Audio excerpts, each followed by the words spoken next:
Hello, everyone. So welcome to a live stream, and we're going to be talking about what happened at the Republican National Convention, where Shabbos Kestenbaum, who is a Harvard student, spoke before the convention about the anti-Semitism that he has faced at Harvard, one of the great esteemed universities, institutions in America and the Western world. And of course, let's be fair, it's not just Harvard that has seen heinous anti-Semitism and hatred towards Israel. It's been many campuses throughout America. Often, the more esteemed you go, the more they're in the Ivy League categories. It seems there's a correlation between that and more hatred. By the way, it's not just in America. It's in Britain and throughout the Western world. And how have we got to this place? How have we got to this place where these supposed great institutions, these intellectual heavyweights, are somehow preaching such immorality, such obscenities? I want us to watch his speech, and then we'll unpack it and talk a bit about the background to him making the speech. He's suing Harvard, actually, and good for him for doing that. But let's first take a watch of his impassioned address. Bong. By the way, you can please comment in the comment section. I'll try and respond to them.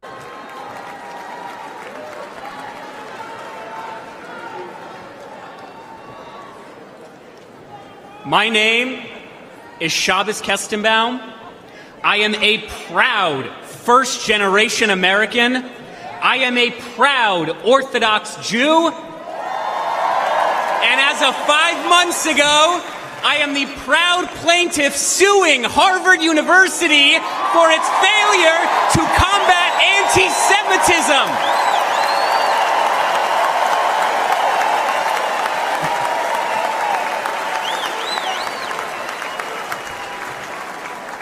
I came to Harvard to study religion, the foundation of Western civilization. What I found was not theology, but a contempt for it. My problem with Harvard is not its liberalism, but its illiberalism.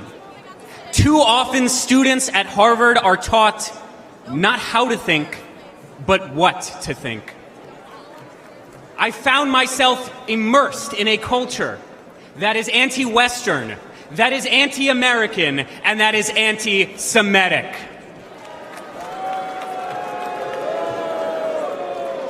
After October 7th, the world finally saw what I and so many Jewish students across this country experienced almost every day. When I planted 1,200 Israeli and American flags on campus, they were all vandalized within 24 hours. I was harassed by my peers merely for being a Jew and have received countless death threats online. Students and professors have openly called for new Hamas-style attacks against the United States. And perhaps most damning, when Hamas terrorists butchered 45 American citizens on October 7th, when they took 12 Americans hostage, Harvard refused to immediately and unequivocally condemn this atrocity. My fellow Americans, the anti-Semitic bigotry, unfortunately, extends far beyond the universities. Although I once voted for Bernie Sanders, I now recognize that the far left has not only abandoned the Jewish people, but the American people.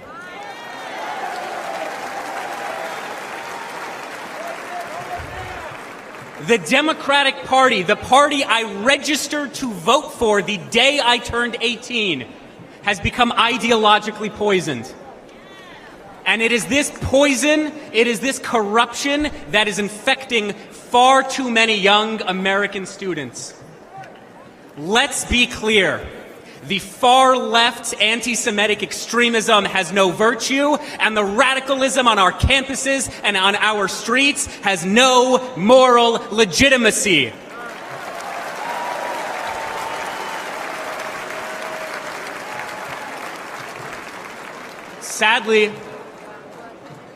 Sadly, the far left-wing tide of anti-Semitism is rising. But tonight, we fight back.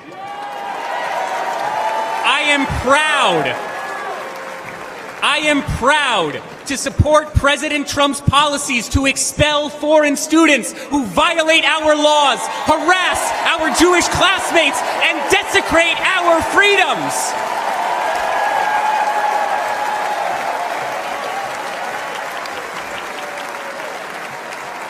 Let's elect a president who will instill patriotism in our school once again. Let's elect a president who will confront terrorism and its supporters once again. Let's elect a president who recognizes that although Harvard and the Ivy Leagues have long abandoned the United States of America, the Jewish people never will, because Jewish values are American values, and American values are Jewish values. God bless the United States. God bless the land of Israel. God bless, protect, and return the American hostages in Gaza now.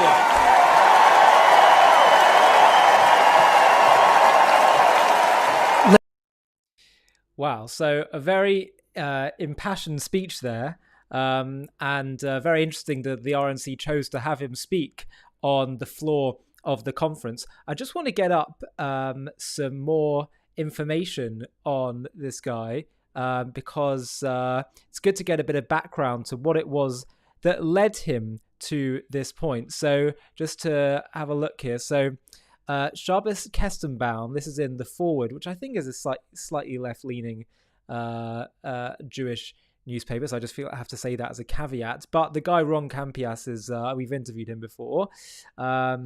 He's a decent guy. Shabbos Kestenbaum remembers the first time he felt lonely because he held an unpopular political opinion. The year was 2008, and Kestenbaum was 9 and a student at a modern Orthodox Jewish day school in the Riverdale section of the Bronx where he lived. In a school journal, he decried the Iraq War and extolled a young senator running for president on a platform of opposing it. I remember with my dad, we bought a yard sign saying Barack Obama in Hebrew, Kestenbaum recalled in an interview on Wednesday afternoon. Soon, he recalled a backlash began at school and in synagogue where he was told, quote, he hates Jews, he hates Israel about Obama. The experience was top of mind for Kestenbaum on Wednesday afternoon as he prepared to take the stage at the Republican National Convention, where he was invited to speak because of his criticism of Harvard in the wake of the Hamas October 7th attack. He would be speaking at a registered Democrat whose previous convention experience was in 2016 as a supporter of progressive Bernie Sanders at the Democrat confab that year in Philadelphia. It's incredibly lonely, he said of his battles with Harvard, where he just graduated from the divinity school at which he is sued. It's been lonely at Harvard, it's been lonely in the Jewish community, and it's certainly been lonely at the RNC. Not that one could tell from his reception at the convention here, he drew warm greetings from folks who recognized him. And as he took the main stage, Kestenbaum got a hero's welcome for helping to knock a despised liberal institution, Harvard, back on its heels. I'm a proud first-generation American. I'm a proud Orthodox Jew, and as of 5 months ago, I'm the proud plaintiff suing Harvard University for its failure to combat anti-Semitism, he said when he walked onto the stage to whoops and cheers. The concerns he raised about Harvard after October 7th helped spur congressional hearings where tough questions from Republican lawmakers forced the resignation of President Claudine Gay. He's the only named litigant of 6 Jewish students who in January sued the university. If people are going to provide me a platform to speak in front of millions of people to talk about my lived experience, to talk about the need to bring back our hostages, to talk about the need to stand up with a critical ally in the Middle East, look, if the Democrats wanted me to speak at their convention, it'd be an honor, he said, but unfortunately, they're not really interested in this story. Kestenbaum's story began the night of October 7th. Here's where we get into the root of his story. When he checked the WhatsApp channel for divinity school students, expecting consolation. But instead, he found calls to exalt the Hamas terrorists. Exalt them! Goodness me, in a divinity school of all places. Exalt the Hamas terrorists who had massacred hundreds of Israelis. When I planted 1,200 American and Israeli flags on campus, they were all vandalized within 24 hours, he said in his speech to sympathetic boos. I was harassed by my peers merely for being a Jew and have received countless death threats online. Next week, he appears in court as part of the lawsuit, which alleges that Harvard did not protect Jewish students from anti-Semitic harassment. He wants damages, he says, and he wants Jewish donors to cut off the school until it makes changes. We hope that donors continue to see the moral bankruptcy at the centre of Harvard and they pull their funds, he said. In an interview hours before his speech, Kestenbaum would not say for whom he plans to vote in November, only that he would vote for policies, not personalities. But his speech left little doubt, this year at least, his preferred policies overlap with Donald Trump's promises. Quote, let's elect a president who will instill patriotism in our schools once again, mimicking the structure of the evening's theme, Make America Strong Again. Let's elect a president who will confront terrorism and its supporters once again. The audience erupted in cheers. In this interview, Kestenbaum said he is aware and of course concerned about anti-Semitism on the right, and listed the folks he would like to see purged from the party's influence. I recognise that just as there is far-left anti-Semitism, of course there's far-right anti-Semitism, he said. The likes of Candace Owens, Tucker Carlson, Nick Fuentes, absolutely, I don't pretend otherwise. A reporter reminded Kestenbaum that Carlson, who has peddled versions of an anti-Semitic, anti-immigration conspiracy theory, sat just 2 nights previous alongside Trump in the same arena Kestenbaum would later address. Carlson was repeatedly key in persuading Trump to name as his running mate Ohio Senator J.D. Vance. It's absolutely frustrating. It's inappropriate, and I wish the president wouldn't sit with someone as despicable as Tucker Carlson, Kestenbaum said. I also wish that the Biden White House wouldn't have individuals who work for Students for Justice in Palestine when they were in college. The reference was to Mayor Bitar, a National Security Council staffer who has drawn criticism over his decade-old pro-Palestinian advocacy. The outlook makes Kestenbaum a minority in a Republican Party that is being driven by its right wing, but he said he feels adrift too in a national Jewish community that overwhelmingly votes for Democrats. Kestenbaum's advocacy has made him a lightning rod for criticism. Even some Harvard students who agree with Kestenbaum that pro-Palestinian protests have veered into anti-Semitism at times say Kestenbaum's rhetoric and tactics have been inflammatory. Inflammatory? I mean, standing up for yourself is hardly inflammatory. I know many of the Jewish community are upset with me, he said, because they make a lot of assumptions about my politics. I haven't said the most perfect things. I haven't been polished. I could have been more articulate, Kestenbaum said, but at the end of the day, I'm in this fight now, not because I wanted to. I never saw myself being a spokesman or an advocate. But when you're in an environment where students are cheering on the death of your people, I had no choice. Really, really interesting stuff. And it's really interesting to see the journey that he's gone on. So I have to say that there's a few things that come to mind when I see what's happened here. The first thing is that he's talking, we're talking about there's this issue of right-wing and left-wing anti-Semitism. We have to be careful of both. On the one hand, we've got the anti-Israel mob, which is raging and rearing its head. But on the other hand, we do have Tucker Carlson, Candace Owens, Nick Fuentes. And I have to be honest, I was a bit surprised at the rise of some of these anti-Semitic figures and a grassroots anti-Semitism on the right in America. But I still do think, and I'd love to know what you think in the comments, I still think that the cultural acceptability of left-wing anti-Semitism, the moral virtue that it shrouds itself in, saying we're just supporting the Palestinians, that's what it's all about, even though, of course, it really is just to undermine the Jews, but it has much more cultural acceptability than right-wing anti-Semitism. Even someone who has quite a big platform and is somewhat mainstream, although not so much anymore, but Tucker Carlson, he still has to be much more careful in, I think, dancing around his anti-Semitism than you would if you just calling for, the annihilation of Israel and you're super anti-Israel.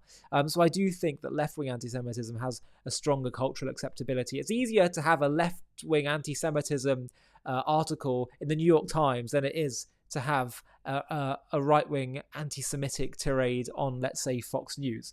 But I'd love to know what your thoughts are on that. So that's why I see it as somewhat more sinister. The second interesting thing to point out here is that October 7th has been a real lighthouse for many people, especially people that had kept a lot of their faith in the progressive politics, especially Jews. I think many of them, part of what happens in the progressive mindset is you look at the world as you wish it would be, as you want it to be. You wish it would be the case that the Palestinians just have some small legitimate grievance of wanting a state, and if we can just somehow cater to that, things will be fine. You wish it to be the case that violence and crime and bad things only happen simply because of people's economic situation, and if they would just have a better economic situation, then everyone will be good. But it's not that simple. Sometimes there really is evil out there that needs to be dealt with. Evil ideologies, destructive ways of acting. Sometimes it's simply people having a lack of moral education that makes them act badly, not their economic situation.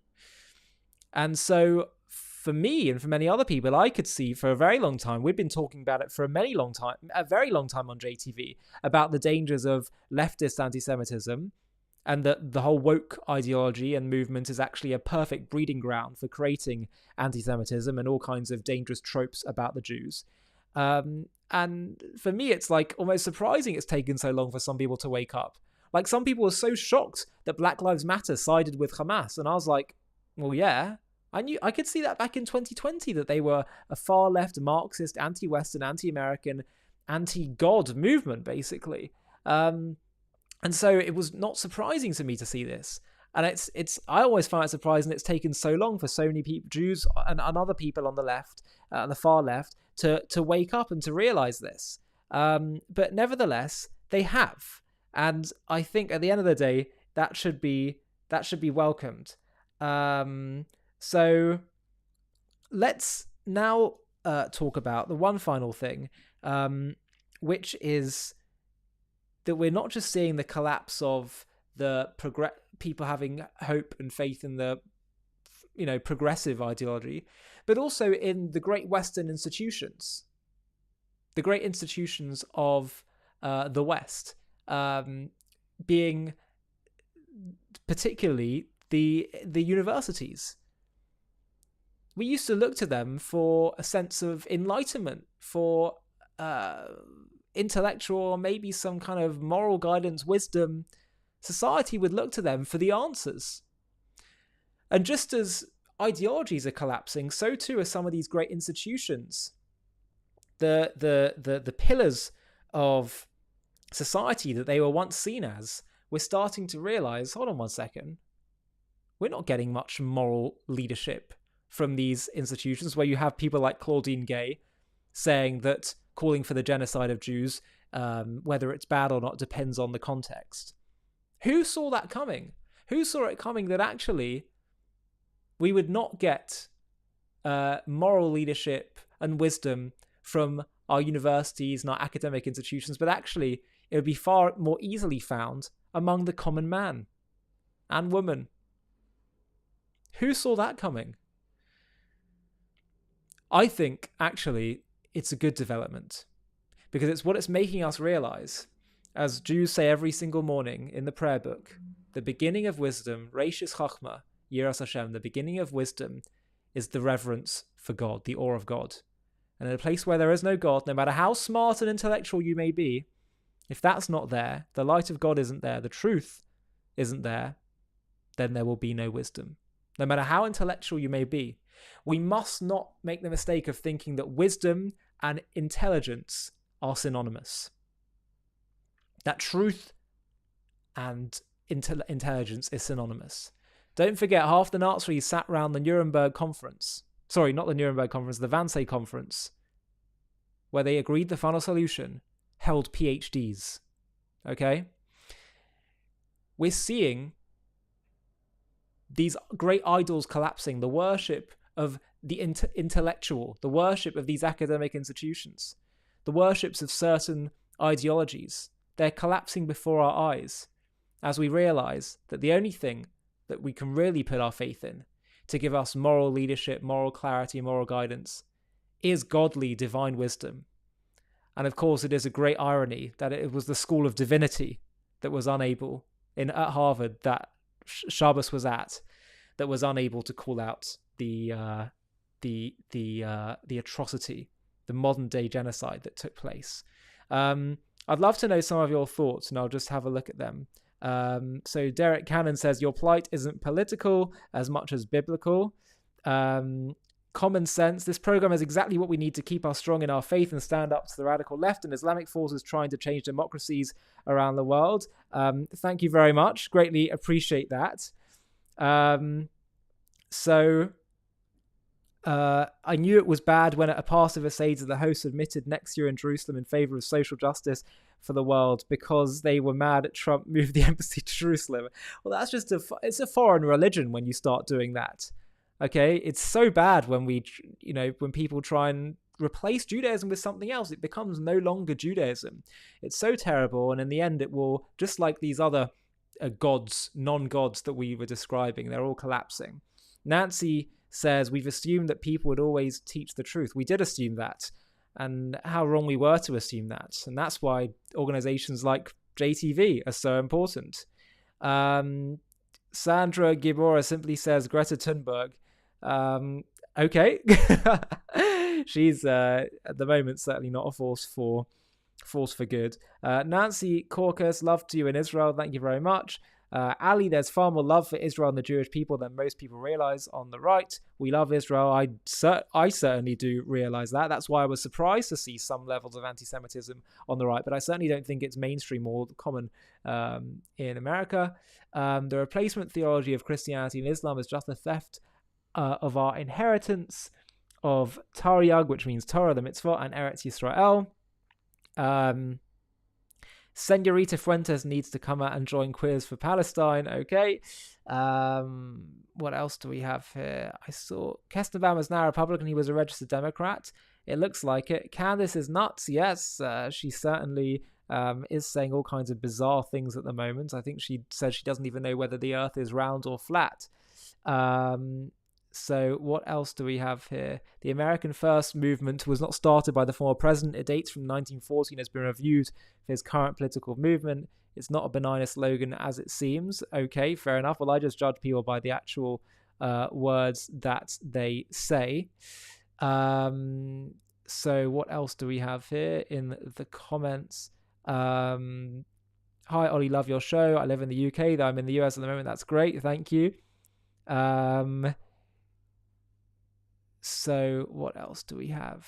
I think that is the majority of the comments now gone through here. We're going to wrap up in a second, but I don't know whether anyone has any final thoughts. Ollie, he used to work for Bernie Sanders before seeing the light. Well, exactly. That's my point, that people are starting to wake up more and more, and it's a wonderful thing to see. I hope you win the fight. All the best from a C and friend of J's. Friend of Jews, I think you mean. Non-Jews. And then last one, non-Jews have their own inheritance of mitzvot. B'nai Noach. Why are they being... Well, I think it's important to... We've covered this in a separate video, the question of non-Jews and... the commandments. They absolutely do have biblical Torah commandments.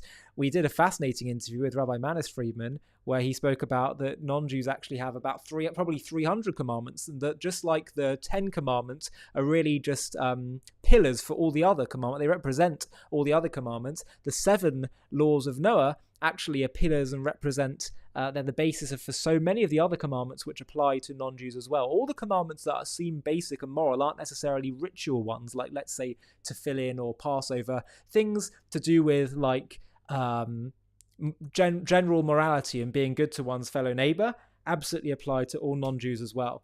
And so there's plenty to talk about on that front, whether it's, Lashon Hara, not speaking badly and gossiping, whether it's not judging someone badly, whether it's giving charity. All those things apply for non-Jews as well, and are things that Jews have a duty and a responsibility to share with the world.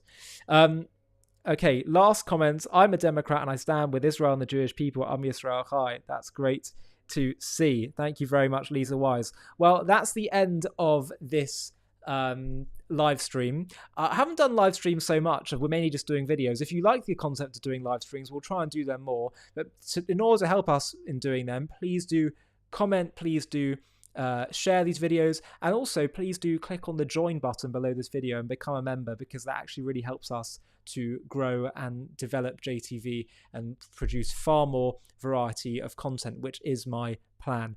Thanks so much again. Please comment with all your thoughts on this content and JTV more generally. Really appreciate it, and we'll see you next time. Hi, thank you so much for watching. To watch another one, click here. To stay up to date with all our content, click here to subscribe. And if you're able to, you can help support JTV to grow and grow by clicking join below this video, where you can become a member and get perks including early access to videos and private live discussions with me. But most of all, you'll be partnering with us on our mission to change the world.